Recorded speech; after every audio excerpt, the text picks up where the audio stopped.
Thanks for being here, everybody. Questions for Coach? We'll start with Justin. We're going to talk to Antoine a little bit. What do you think about him so far, and tell us about his story, how he got here?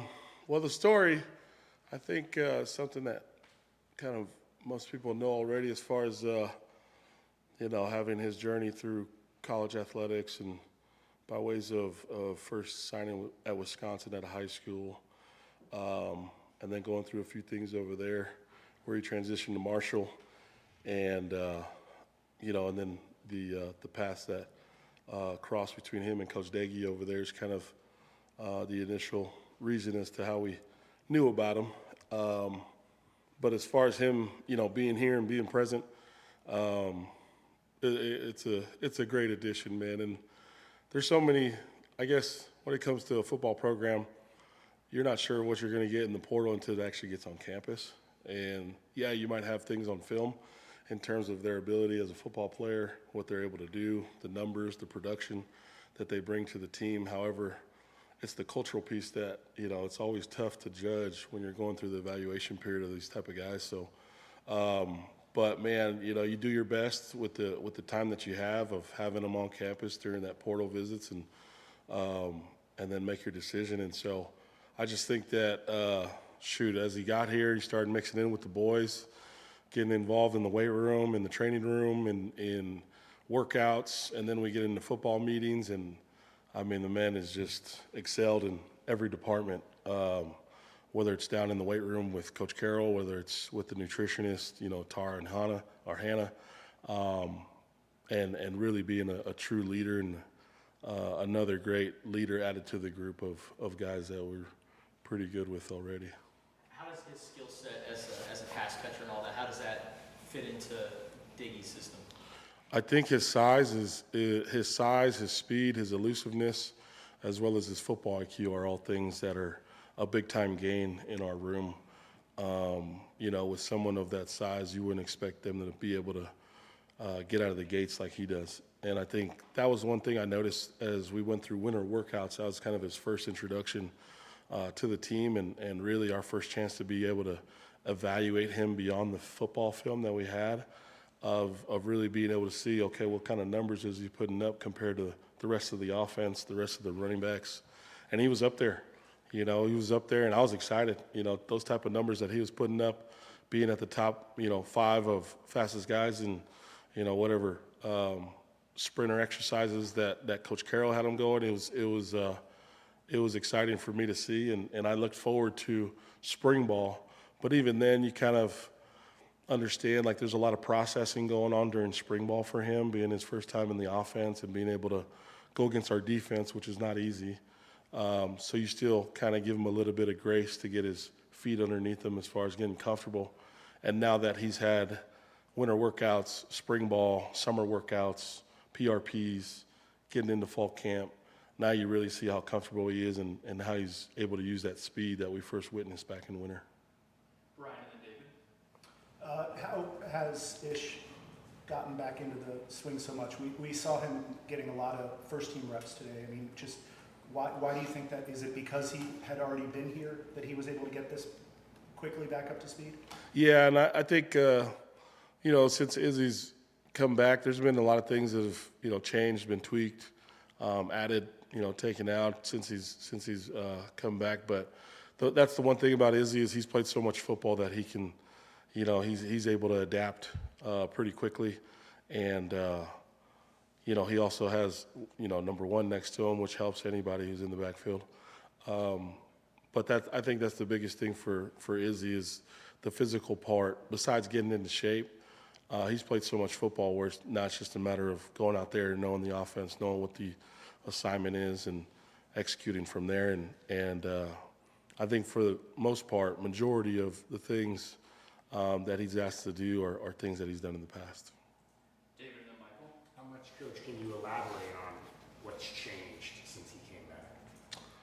I mean, there's different areas of our offense that have been tweaked here and there, and so it's not like full on reinvent the wheel type of changes, but just a few tweaks. So it's really just him just understanding what those tweaks are. And like I said, you give him a sit-down meet him, catch him up to speed on what those are, and he's intelligent enough to be able to put 2 and 2 together as he takes the field. He's also very good at understanding the situation and knowing, like, okay, since I've been gone, Antoine's been here, Cornelius has been taking reps, Wesley's been taking reps, they've been getting better and things like that. So he's very good at observing and asking questions to those guys while he's not on the field, to where once he's in, he's ready to roll, and now it's just the physicality part of it that he needs to get truly up to speed at that point. And you guys worked on pass pro today individually and then with the defense. So who are your guys that are excelling at that right now? I think all of them are. I think every one of them have taken strides, individually in different areas.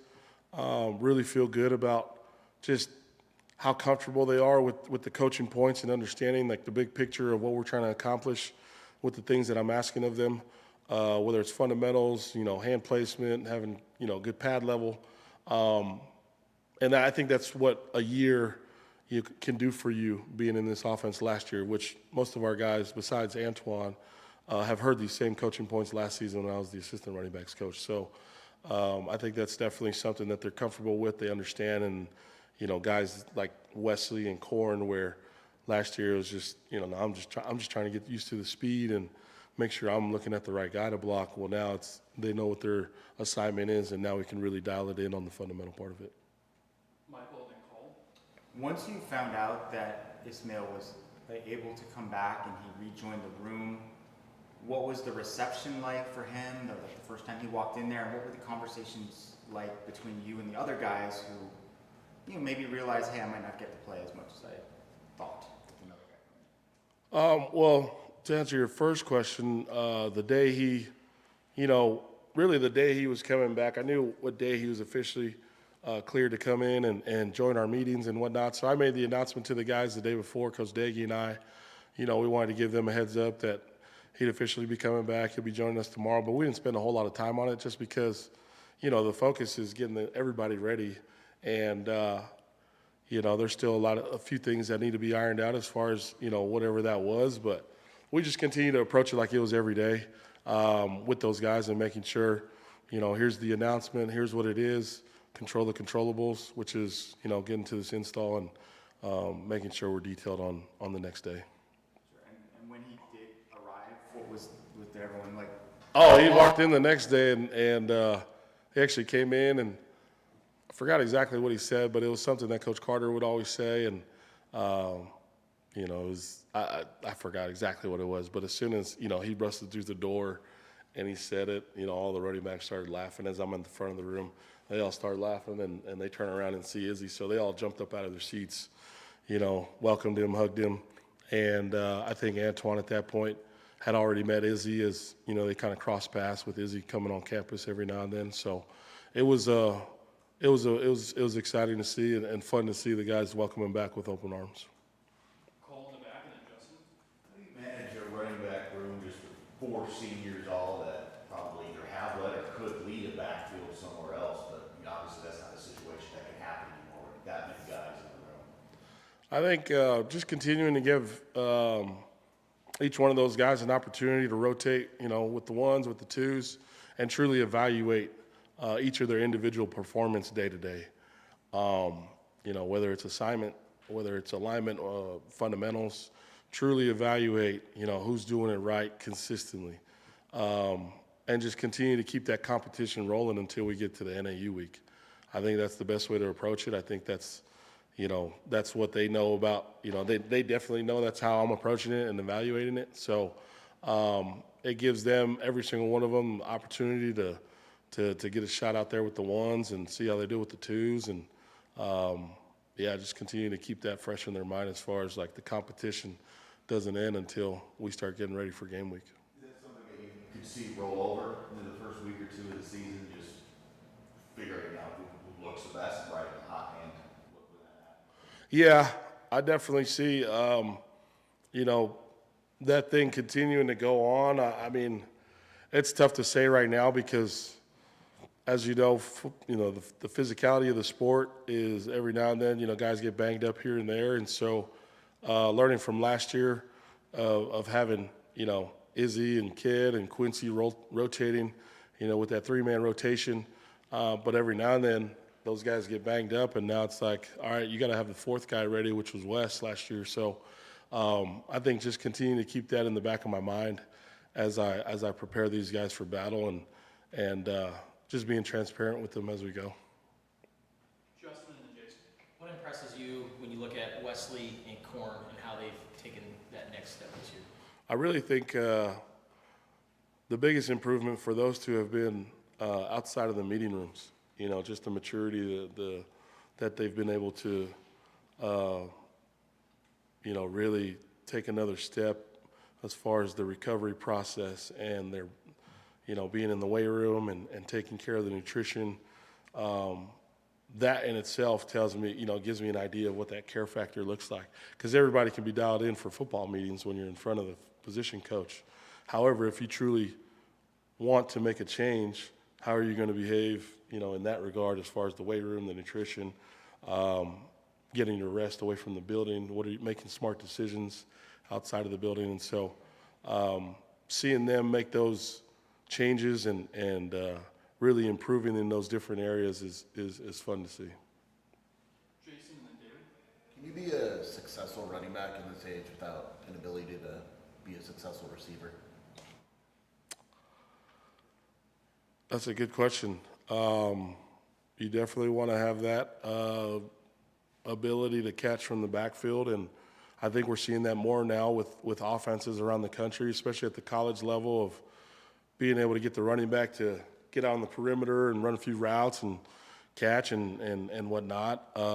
You definitely see it in the NFL. So, yeah, I would definitely say there's a part to it where the catchability has got to be something that's involved in the running back position.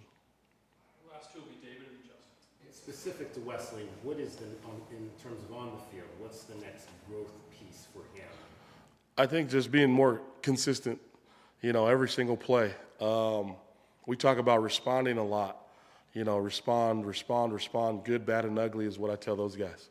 Whatever that play is that you're involved in, whatever the result of the execution that you had on that play, if it was good, respond, right? Get ready to do it again. Can you do it again?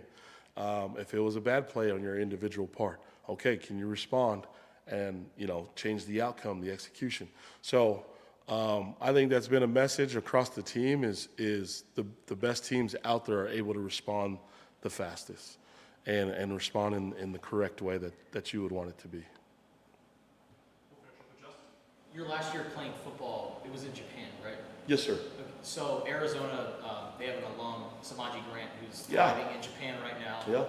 What did you gain from that experience, and what was it like playing football in Japan? It's funny you mentioned Samaji. Samaji grew up with my cousins out in Ontario, California. He went to school with my cousin.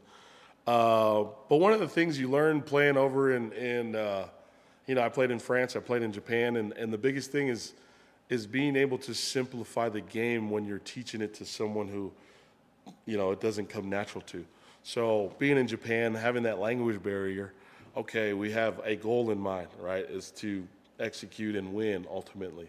Okay, so how am I going to get past this language barrier of making sure that we're all in alignment, we're on the same page, and we're executing and pulling the rope in the same direction? So I think, you got to dumb it down a little bit just in terms of, in that scenario of simplifying things. And in Japan was one of the strategies that I learned. Okay, this is going to be tough, and it's not, it's going to be tough, just more so trying to get your point across of what you're trying to accomplish.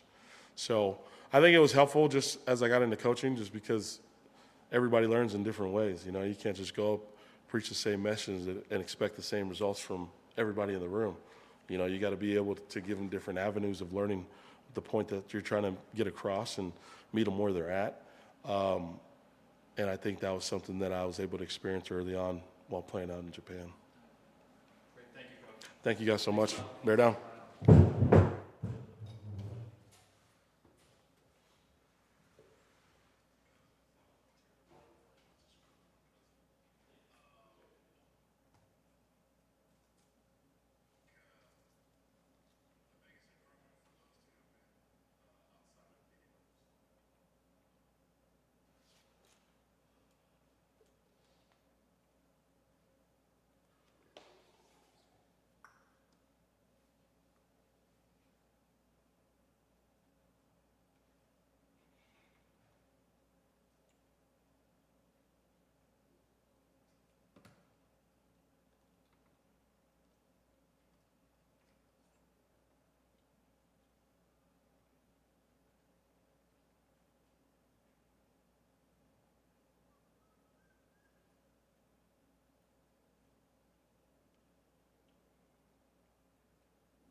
Patriot League for football. Well, no, Patriot. Wait, Villanova's not in the Patriot League, are they? I thought they were. They are. Okay, for football. Okay. So what is the issue here? Some Villanova quarterback got. He's using the 5 for 5, and the Patriot League said if you play him, you will forfeit your games.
Your main audience there.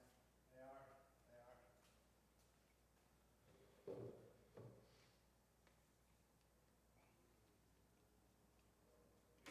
Fafita coin. There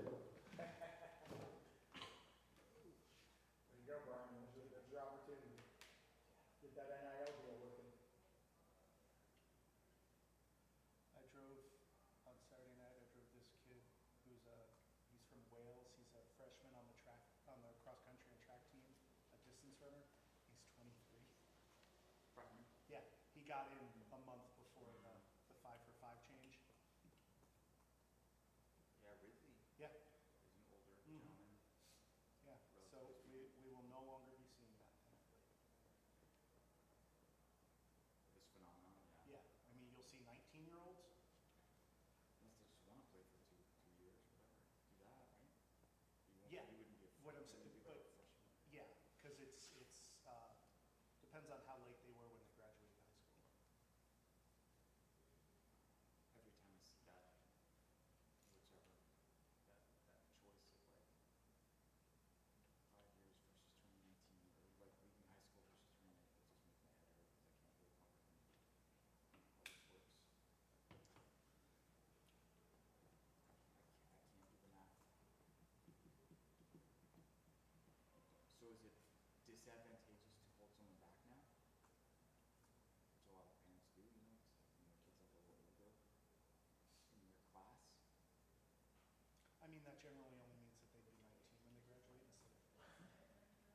Like, I didn't turn 18 until after I graduated. And a friend of mine turned 19 before he graduated.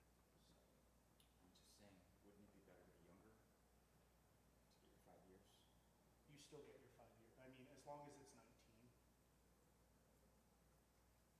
Did Burries turn 20 during the season last year?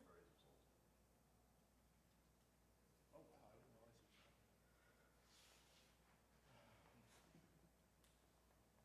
Kylan Boswell only turned 21 4 months ago. Start with the drinking, right? Turned 20 on September 18th. Who's 20 before he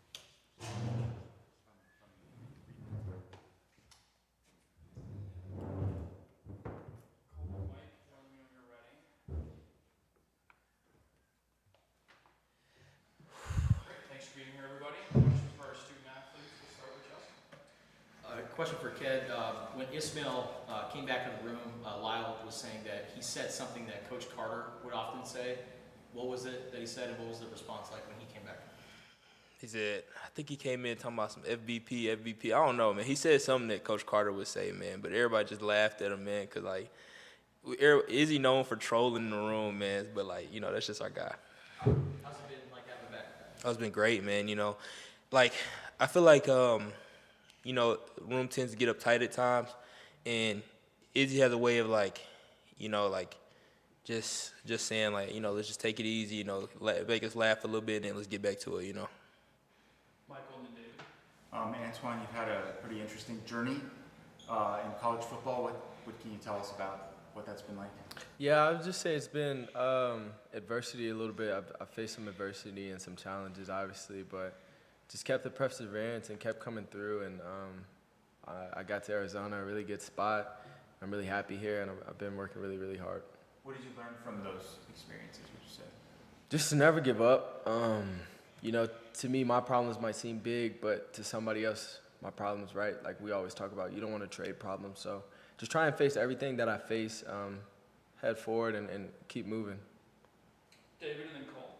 Seems like, guys, we always have you in here after a pass pro day, heavy on that. You guys worked on that individual as well. So with the defense, I think last year I asked you, Kendrick, just kind of where you were with that. How do you feel like you've improved now a year later in that? And then for Antoine, how do you attack pass pro as well? I think that I've improved as far as like my patience and stuff when it comes down to pass pro, as far as like striking timing and, you know, not lunging. But, you know, there's always ways you can improve in pass pro or anything in general. But I think those are the ways that I've improved this year. Yeah, and I'd say for me, from the spring, you could definitely tell my pre-snap reads. I'm reading it a lot faster, so I can already kind of process of eliminate who's already coming and who's not. And then from there, Coach Lyle takes us on our fundamentals and techniques. We work our base, work shooting our hands, and then work inside out. So I would say that's where I've improved on. Cole in the back, and then Brian. Antoine, do you have an idea that Marty could be part of the running back room when you signed with U of A this past offseason? I didn't have an idea probably until the fifth year rule kind of passed, and Coach was really open about it, and we were really welcoming with Marty coming back. He's been a great addition, and he's elevated the competition in the room for sure, and just a great teammate for sure. For both of y'all, that competition, have you noticed kind of an uptick in that since he's been back, knowing that, that extra presence in the room, there's also touches at stake potentially this season? Honestly, I think it's the same with anything, though. You know what I mean? You add an extra guy, like, of course there's going to be competition, but it doesn't, change the dynamic of the room. You know what I mean? Like, we all still going to be brothers at the end of the day, like, and we're going to be here for one another. Brian and then Justin. With all the responsibilities you have, where does the pass catching fit on that list for both of you guys? Being in an offense like this, I mean, I think it has to be like top 3 things that, probably goes being able to run the ball because that's our job. Mm-hmm. Pass pro and then pass catching. Yeah, same. I mean, you'll see Noah attracts a lot of attention, especially this wide receiver core. Defenses start to drop 7, 8 into coverage, and then you'll kind of find a running back maybe laid out in the flat. So it's definitely important to always kind of be knowing that the ball can find you at any time in this offense. Justin and Lindsay. Antoine, what was it like playing for a school that was on Last Chance U? I know you weren't on Last Chance U, but how do you look back on your time playing JUCO ball? Yeah, it was quite an experience. Not as many, I would say not as many resources probably that I have here, but it was definitely kind of same, just grind it out, trying to get out of there, then come here and make it for sure. And then what can you tell us about the relationship that you've developed with Seth Davey and how that maybe helped you come here? Yeah, I would say our relationship was built on like hard work. He worked really hard and I worked really hard, and then through that, obviously at Marshall, we kind of grew, and I appreciated how he attacked every day. And then coming out here, you see how hard he works. He never really leaves the building. He's always trying to scheme up something, get a step ahead of somebody. So that's kind of how our relationship really grows. And then off the field, he cares about you as a person, as a player. He's going to check up on you. He's just a really great guy. Lindsay and then Michael. You guys have a very deep room, obviously, and I overheard a practice like the other day. You guys might not be able to get as many reps in like individuals as you would like. How do you think that dynamic works, and like has that changed the mindset at all? I think it only changes the mindset. Is like, I mean, honestly, it don't really change the mindset. It's kind of like one of those things, just like you got to get what you can get. You know what I mean? Like you can't take a rep for granted because it's not that many to go around. So, if you're not trying your hardest on every rep you in, then what you doing here? And with so many different personalities, how do you guys think you complement each other and like just the versatility? Yeah, I'd say the room is just egoless, kind of like nobody expects anything to be handed to them. Everybody just works it really, really hard. There's no egos. Everybody wants to coach everybody up and try and push everybody to be better. And so it's just an easy room to be in, a really fun room to be in too. Michael and then David.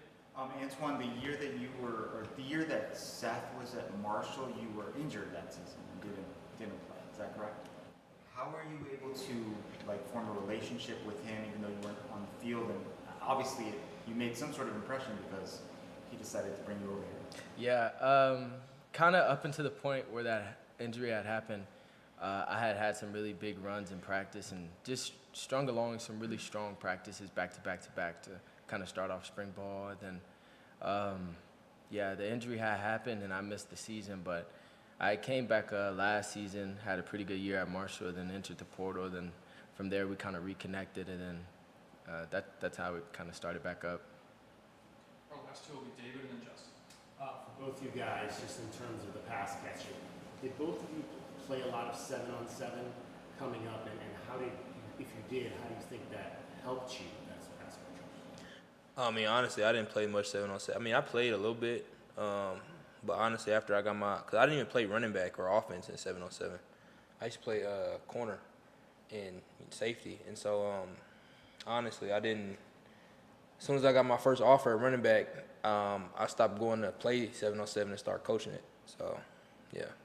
Yeah, and I'd say I played it kind of earlier on in high school. I didn't really play it towards the back end, but it would definitely helped expanding my role on the offense as far as versatility. They could split you out wide, split you in the slot. So I would say that was kind of the first time I got used to being out wide and out slot and stuff. Finish up with Justin. For both of you guys, have you guys gone out to Ismail's restaurant? And what do you think about that opportunity for him? We haven't made it out there yet. I haven't, at least as a room. We've been a little booked up with camp, but as soon as it's over, we're going to eat out there. Yeah, no, I mean, it's been good, man. Yeah, we I went out there, I think within the first few days he was in town, man, just went to go holler at him, man. It was good, though. Antoine, what was it like growing up in Nashville? Can you tell us about your upbringing? Yeah, my upbringing was great. I had really, really good parents, two-parent household. Nashville's a beautiful city, Tennessee, beautiful state. So, and then it's a lot of Southern hospitality, a lot of good barbecue out there, and a lot of good football. So it was great growing up in Nashville. I really loved it. What do you do outside of football? Yeah, I don't really want to sound like, but it's really not much to do outside of football. If I'm not practicing it, I'm watching film or watching other running backs or just taking care of the body. But yeah, that's kind of really how I spend most of my time. How do you guys hang out as a group? Yeah, we'll play the game sometimes when we have some. Yeah, be on Fort a little bit. when we have free time, or we go out to eat. You know, if there's when football starts back up, college football or anything, Sunday night football, Thursday night football, I'm sure we hang out, start that again, and then NBA season we'll start watching that. We done watched a few games together too. Yeah, so Awesome. Thank you, everybody. yes, sir. Thanks, guys. Thank you. Thanks, guys.